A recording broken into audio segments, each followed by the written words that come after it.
All right, welcome back to Mac Street Garage. This next video series is still going to be Mac Street Garage, but it's going to be about my retirement, which officially starts tonight at 10 p.m., February 28th, 2026. There's my American flag blowing in the wind. It has a light on it according to the flag code. There's another light for my Ohio State flag.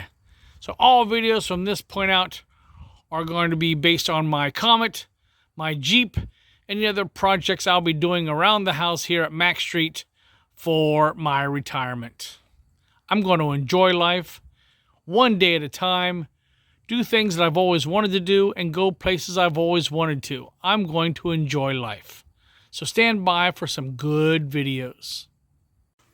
All right. First project completed on this first day of my retirement. This is for my wife. This is a container that she can use. Her craft cart, as it will. She can put her items in here that she wants because she wants to start painting pictures. I guess she wants to be another Bob Ross. I'm going to support her and see that it gets done. This was actually a dumpster find night before last, and I just had to go to the store, buy some screws at my local Ace Hardware, and got it all back together for her. So there you go. Dumpster diving isn't all a waste of time. All right, here's the second thing I'm doing. I like to do this at night. I'm burning my trash. I'm burning my old Disney transport backpack, my work shoes from the restaurant, and a couple other little things of trash, because it is time to start anew. Time to start my retirement here in 2026. Oh my goodness, what a beautiful sunset.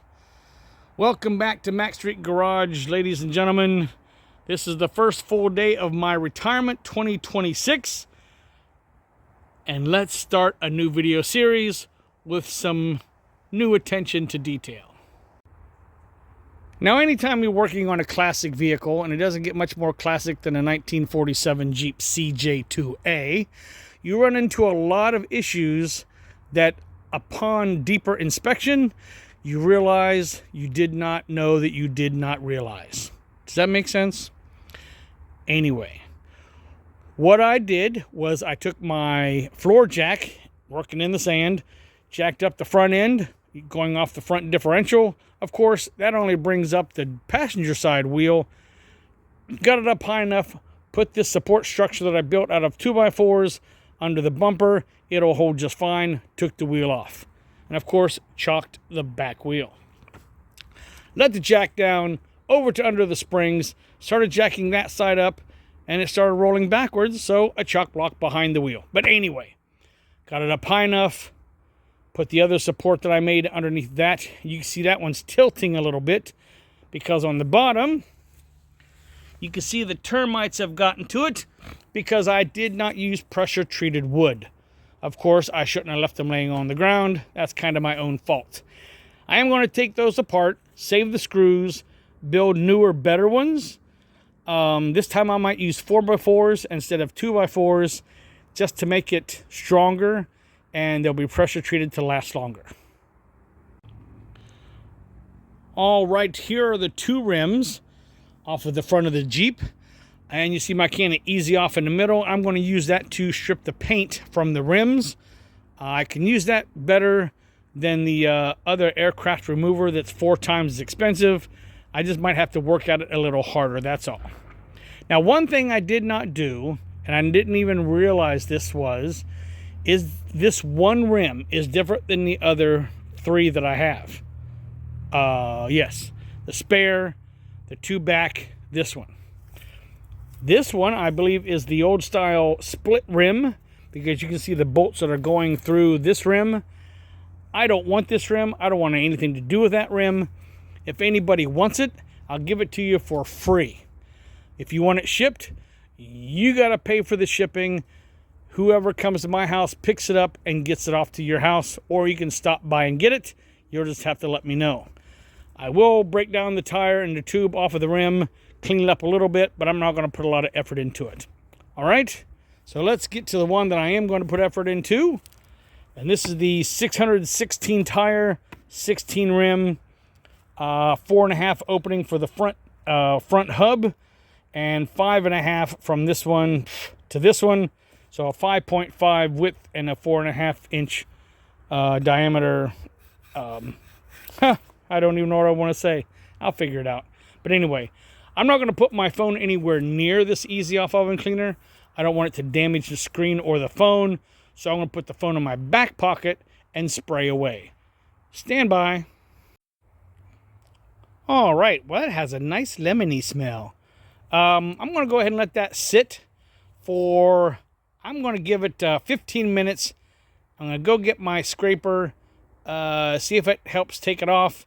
I know I don't want to let this stuff actually dry because I ran into some problems with the other kind of stripper that I use. I let it dry, and it made white all over the metal, which made it harder to clean. Okay, well, that has a nice lemony smell. I can see that it's actually starting to work already. Again, I'm just keeping this away from my phone. I don't need this caustic stuff on my phone or even my tripod. Give us about 15 minutes. I'm going to go get one of my scrapers and start scraping this after 15 minutes. I don't really want this to dry. It just makes it harder to clean off when it comes time to start stripping, priming, and then painting. So let's give this 15 minutes and we'll be right back. All right, look at that. Looks like that Easy Off oven cleaner is, I may have said in a previous video, but this is like 1947 paint, and it's taking it right down to the metal. Yep, I'm not buying that aircraft stripper anymore. I'm just going to use Easy Off. The Easy Off cost me, I think it was $3.60 a can, I think. And the aircraft paint remover was $23 a can. So, yeah, nope. Let me go ahead and spray this down one more time. See if we can strip this all the way down. Maybe I can do a video this time. Oh, sorry, bumping around there pretty good. It says hold it 6 to 10 inches away from your metal, like your oven, but I go like this. I get it in there as thick as I possibly can. Bring it all the way around. Just keep making circles all the way around. And then, just to make sure I have it covered, I like to go to the other side of where I was spraying and do exactly the same thing. You know, probably shake it up a little bit. That might help some. And let's see. Oh, there you go. You can see it already working. Look at that. So, yep. Go ahead and spray this around like that.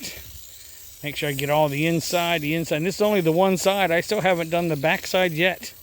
So I want to let that sit for 5 minutes this time. And we'll see what happens. Stand by.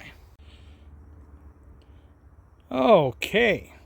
There are the 2 applications of the Easy Off. 2 scrapings, 2 hosings off. You can see the bare metal is there, but it looks like there's rust on this side. There's no real paint there. It's just rust. So I'm thinking I'll leave this alone for tonight. And this part 1 of the wheel stripping and cleaning and painting. And then tomorrow take the wire brush to it, the power wire brush, and just go all around and just clean all of the other stuff off and see how well that works. But for right now, I'm going to cut this off. I'm going to edit it, print it, set it out. So this will be the end of part 1 of 3 parts. So once again, thanks for watching Mac Street Garage. Be good to yourself. Be nice to each other. And I may not be handsome, but my wife finds me very handy. Bye. Okay, that's looking pretty good. I'm going to leave this for right now because it's getting dark and the mosquitoes are starting to come out. I'm going to get the wire brush tomorrow on the drill and come back in here and clean the rest of this off.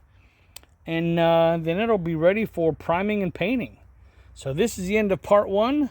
Part 2 will be the wire wheel, priming, then painting. So be good to yourself, be nice to each other, and I'll see you tomorrow. Bye.